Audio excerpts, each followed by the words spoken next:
Bitcoin can drop 10% before lunch and gain it back by dinner. If that sounds insane, you're not wrong. It's called volatility, and understanding it changes how you look at every price swing you'll ever see in crypto.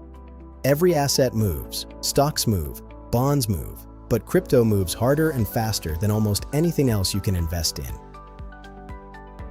If you don't understand why, big price swings feel like emergencies. If you do understand why, they just feel like weather. Volatility just means how much a price moves and how quickly.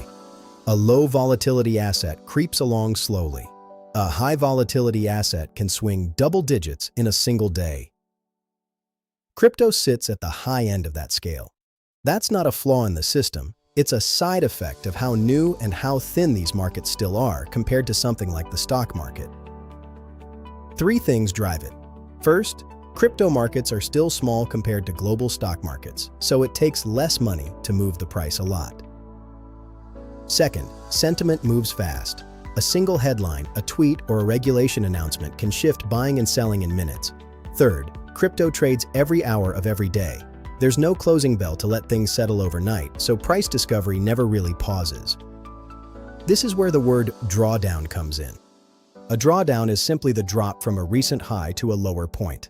Bitcoin has had drawdowns of 30, 50, even 80% during its history, and it's still recovered and gone on to new highs each time.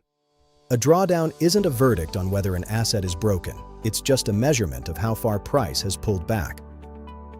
Zoom out on Bitcoin's history, and you'll see the same pattern again and again. Sharp drop, period of uncertainty, then a slow climb back. Someone looking only at the drop sees disaster. Someone looking at the full chart sees a pattern that's repeated for over a decade. Same data, different time frame, completely different story. Volatility isn't something to fear or predict. It's just the nature of a young, fast-moving market. The real question isn't whether crypto will swing, it will.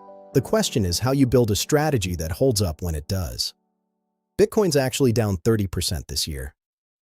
We wrote a full breakdown on what that means for long-term investors and what's worth doing about it.